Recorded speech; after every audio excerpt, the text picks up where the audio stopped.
Welcome back to Inside Out. Well, it's time that we focus on our Swotlight segment. And for that, Sonal, you're going to be educating us about another company. Go ahead, tell us. Oh yes, so I'll be focusing today, Nigel, on a Tata Group company.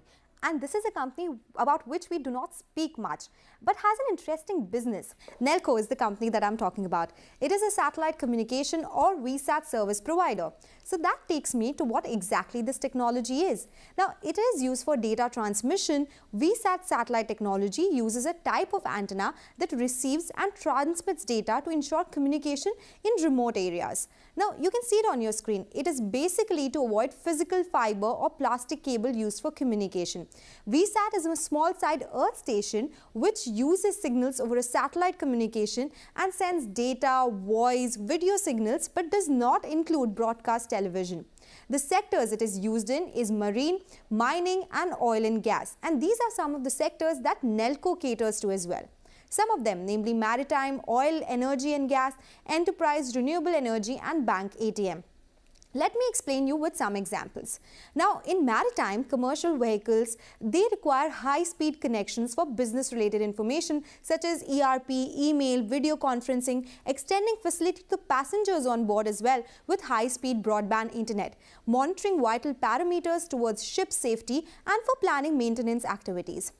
Other ways, companies also use this for remote applications, something like video conferencing. They have a contract with ONGC in the oil and gas space because they have onshore operations. In the enterprise segment, they actually cater from real-time e-commerce traffic to corporate email messages and enterprise resource planning, something that we would have used during COVID.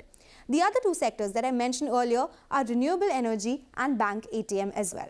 Okay, all right. Sonal, interesting one. You know, it looks like one of the only listed company or the only listed company to to function in this space. But tell us more.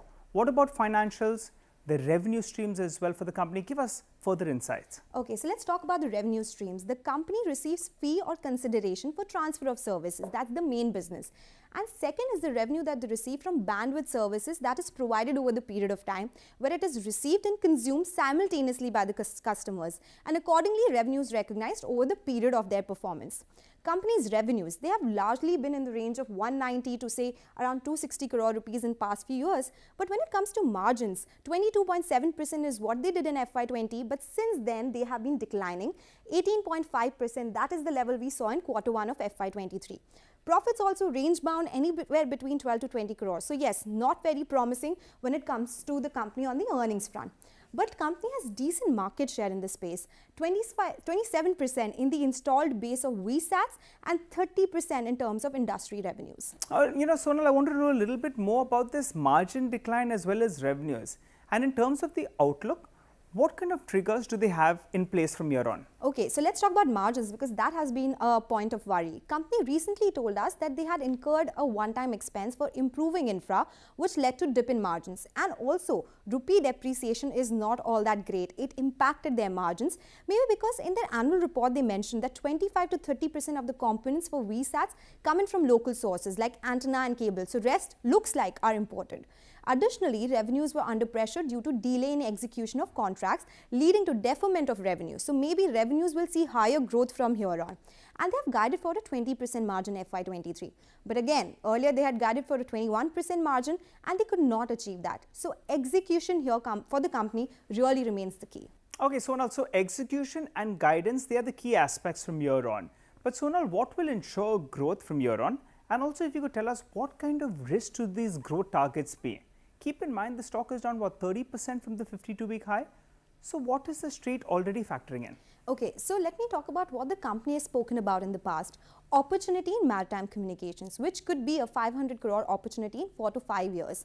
They say this business gets impacted during monsoons, understandably so, right? The next big trigger for the company could be in-flight connectivity. In India, we see it only in Vistara, where we can connect to Wi-Fi, watch videos, etc. If more airlines do it, this could be a big trigger for them because it is the first company to provide in-flight connectivity services. According to company, 5G, that will be an additional opportunity, but this could also be a risk, right? If companies, the telecom companies, start providing communication service via 5G in remote areas. Higher margin services business contributes around 72% to their revenues according to the company. So that segment contributing more will be a trigger. Large part of SATCOM equipment is imported by the company. So this is the risk that I'm talking about. So that, of course, currency volatility is what I'm talking about here. Semiconductor shortage, that may also have an impact on the SATCOM industry. So that is something to be tracked.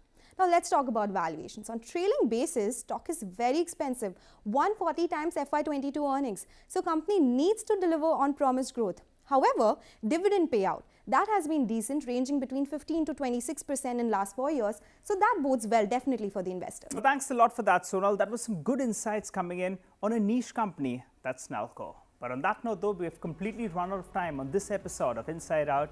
It's goodbye from Sonal and myself.